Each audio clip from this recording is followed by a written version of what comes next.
দেখ ये भी एक्टिंग चोखे और मामी तो नहीं ওই জন্য ওকে তো ফুটবাজি দিয়ে চলে গেছে ভালো হয়েছে মামি মা চলে গেছে তোমাকে দেয়নি মামি মা দেয়নি বাসে করে এরকম শুয়ে শুয়ে পাহাড়ে ওঠার এক্সপিরিয়েন্সটা কি আলাদা লাগছে। এদিকে দেখছি জানলা দিয়ে পাহাড়, নীলগিরি পর্বতমালা, এই এক্সপিরিয়েন্সটা বাকি ছিল সেটাও করে নিলাম আমরা। এই শুয়ে শুয়ে বাসে করে যাবো আর পর্বতমালা দেখবো এরকম। আজকে আমরা যাচ্ছি পন্ডিচেরি থেকে উটিতে, তাও আবার স্লিপার বাসে।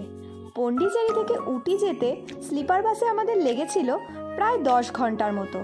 আমরা রাত 12টা নাগাদ বাসে উঠেছিলাম। বাস জার্নির কথা ভেবে প্রথম দিকে আমার খুবই ভয় লাগছিল, কিন্তু পরবর্তীকালে আমাদের কোনো রকম অসুবিধাই হয়নি।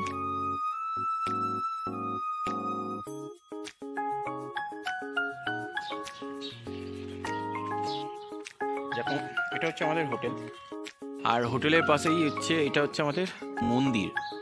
ওকে, তো আমাদের 1টার সময় বলেছে চেক ইন করতে দেবে, আর এখন বাজে 10টা, সাড়ে 10টা বাজে। এখন দেখে একটু ফ্রেশ হয়ে নিয়েছি, যেমন আশেপাশে যাবো একটু খাওয়া দাওয়া করতে, ব্রেকফাস্ট করতে। আর 1টার সময় আমাদের চেক ইন করতে দেবে। তো প্রথমে হোটেলের পাশেই একটা রেস্টুরেন্ট থেকে আমরা ইডলি ধোসা খেয়েছিলাম, খেয়ে ব্রেকফাস্ট স্টার্ট করেছিলাম। আর স্মিতার জন্য এসে গেছে হচ্ছে পুরি সবজি। পুরি সবজিকে কি বলছিল এরা? মুড়ি ভাজি। হ্যাঁ, আমি ভাবছি মুড়ি ভাজি কি জিনিস রে ভাই।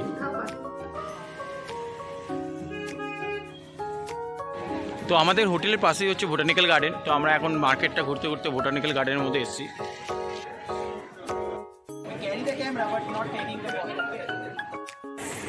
তো 50 টাকা করে এন্ট্রি ফি, দুজনে 100 টাকা নিল। চিলড্রেনদের জন্য 30 টাকা, আর ব্রাইডস শ্যুটের জন্য মনে হয় 1000 টাকা করে লাগবে। উটির বোটানিক্যাল গার্ডেন প্রাকৃতিক সৌন্দর্যের জন্যই পরিচিত।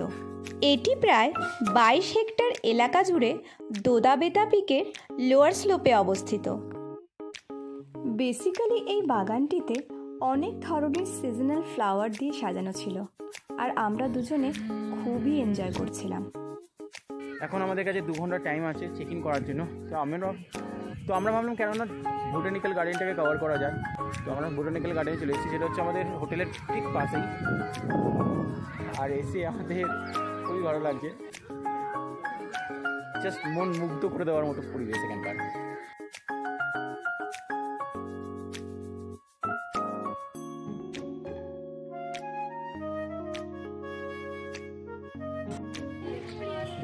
এখন আমরা ঢুকছি হচ্ছে গ্লাস হাউসের ভেতরে। গ্লাস হাউস মানেই হচ্ছে বিভিন্ন ধরনের ফুল, বিভিন্ন ধরনের রকমারি পাহাড়ি ফুল গাছে ভর্তি। উটিতে প্রথম দিনের আইটিনারিতে আমরা শুধু বোটানিক্যাল গার্ডেনকেই রেখেছিলাম, আর এই বোটানিক্যাল গার্ডেনকে কভার করার জন্য মিনিমাম 2 ঘন্টা তো আপনাদের লাগবেই। কাল আমরা উটির আদার সাইট-সিইং আর পাইকারা কভার করব আমাদের আইটিনারিতে। বাস আর কি, এরপর আমরা চললাম আমাদের হোটেলের দিকে। 80 রুপিস। ওকে, 1 পিস। হ্যাঁ, কোনটা? 3টে। ভালো খেতে।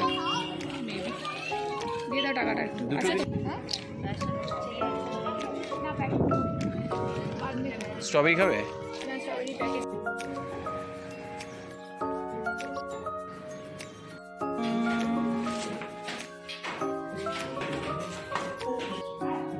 তো ফাইনালি তারা আমাদেরকে রুম প্রোভাইড করলো। এখন বাজে 1টা, আর আমরা এখনই ফিরলাম।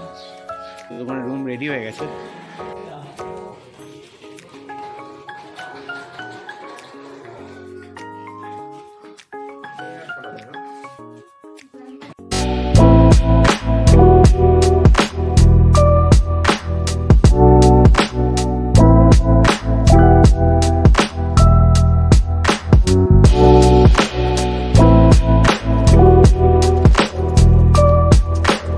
রুমটা বেশ ভালোই হয়েছে, জানলা দিয়ে ভিউটাও ভালো আছে, আর রুমের যে গেট আপটা দেখতে পেলাম সেটাও খুব সুন্দর।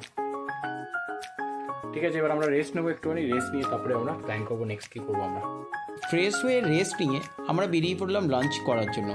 লাঞ্চের জন্য আমরা সিলেক্ট করেছিলাম একটা নর্থ ইন্ডিয়ান রেস্টুরেন্ট। ভাত, ডাল, মিক্স সবজি, অমলেট, পাঁপড় ভাজা, বাস এরকমই ছিল আমাদের খাওয়া দাওয়া। So good evening everyone.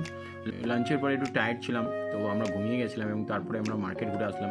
কালকে সকালে আমরা প্রাইভেট গাড়ি করে পুরো হোল ওটি ঘুরবো এবং আমরা বুক করে নিয়েছি একটা প্রাইভেট গাড়ি। এছাড়াও হচ্ছে 300 টাকা করে নিয়ে বাসে করেও ঘোরানো যায়, বাট বাসে করে ঘোরালে অনেক রকম প্রবলেম আছে। নিজের ইচ্ছা মতো আপনারা মানে বেস্ট প্লেসে বেশিক্ষণ টাইম স্পেন্ড করতে পারবেন না, সব জায়গায় নিয়ে যাবে। হতে পারে কোনো জায়গায় আপনার পছন্দ না, সেখানেও আপনাকে থাকতে হবে, টাইম দিতে হবে, বিকজ সবার হিসাবে চলতে হবে আপনাকে।